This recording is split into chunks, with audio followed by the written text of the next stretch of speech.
Hey guys, this is my next video that I'm doing, and I wanted to do one on different species of python, good ones to keep, just basically an overall view of pythons. So I decided to do it with one of my pythons. This is my female spotted python. Their scientific name is Anateresia maculosa, from the genus Anateresia. Or Antaresia, excuse me. They're a really cool snake. There are four species in this genus. You've got the spotted python, which is the largest, the children's python, and then you have the Stimson python, and then the anthill python, or the pygmy python. They are very cool snakes. I recommend them for beginner python keepers. This is an adult, so if you like bigger snakes, they're not really one to do, but they have really good temperaments, I find. Very pretty. Got this really cool belly that is probably my favorite feature of them. They're highly iridescent. Just a really good snake to have, but there are other snake species that are really good. I am a huge fan of the Liasis genus, which is probably one to not start off with. You've got the Macklot python, and then you have a subspecies of that, which is the Savu python, which I have one of, and I'm absolutely in love with. Then you have the olive python, and you have the water python. I'm sure there's one I'm forgetting. I can't think of it. But, they're very cool snakes. They get a little big. The Savu python gets around 4 feet. The Macklot's python gets around 7 to 9. Olive python around 10 feet. Water python around 7. All very simple colored snakes. They don't have a lot of patterning.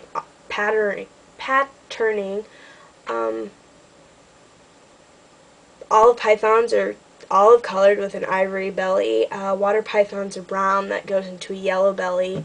Macklots have a palish belly, and they have gray, black pattern with random yellow speckles in it and a yellow chin. And Savu pythons are brown, black with a white belly.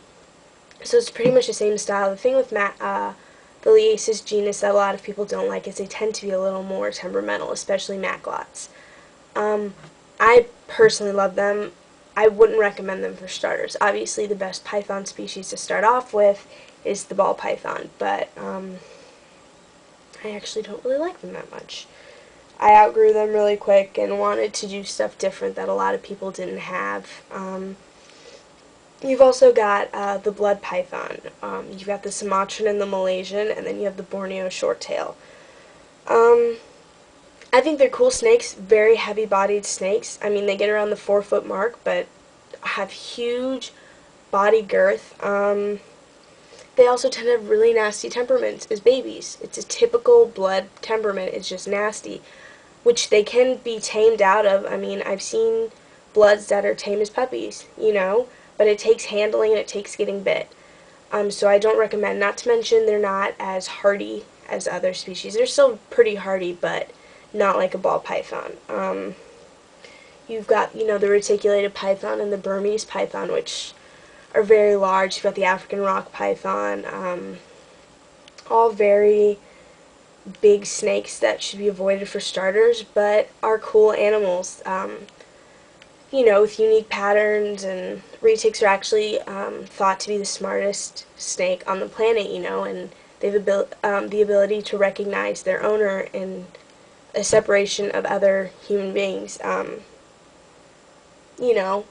Very cool animals, but they have to be dealt with respect because they're big.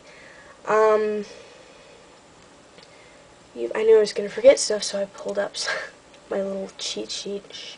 You've got the Woma python, the black-headed python, very cool snakes, more expensive. Womas are around like $300 as babies. Black-headed pythons are like $1,000 or like $700. But very cool snakes, get around the 6-foot mark. The thing that I like about pythons generally, there are exceptions, the blood python, is they don't get heavy-bodied like boas. Boas put on a lot of mass, and pythons don't. Olive pythons are 10 feet, and they only get like that big around, well, like that big around. They're small bodied. You've got the scrub python or the amethystine python, which is another big one that you have to have an ROC permit for. You also have all the carpet pythons. Carpets are very cool snakes. You've got the coastal, which is my favorite. One of the cheapest, the Irian is by far the cheapest. It gets around the 5-foot mark. Carpets get around, coastals get around the 9-foot mark. They're bigger, but again, thinner bodied. Carpets tend to have kind of nippy personalities as babies, can be mellowed out with no problem.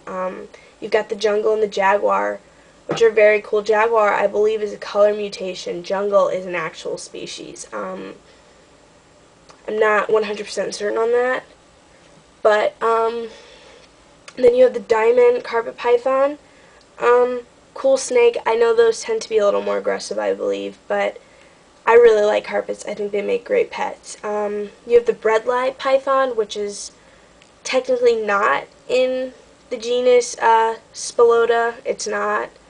It's Morelia breadlie. But a lot of people call them the Centralian carpet or Centralian python. They make good pets. I like them a lot. Then you have the green tree, which is the chondro. Beautiful snake. Nippy as babies. Different locales, color, temperament depend on different locales. Biacs, I'd stay away. They tend to be more aggressive. Arus, Marukis, those are my two favorite. You've got the Jaipura, which is another good one, and the Canaries, which tend to stay yellow. They don't green out. But this is just basically, just different python species that make good pets and that I like, or, what I think. This isn't all of them. There are a few more that I didn't name, but I just wanted to kind of do that for you. The next one I'll be doing is the Boides, so I hope you enjoyed.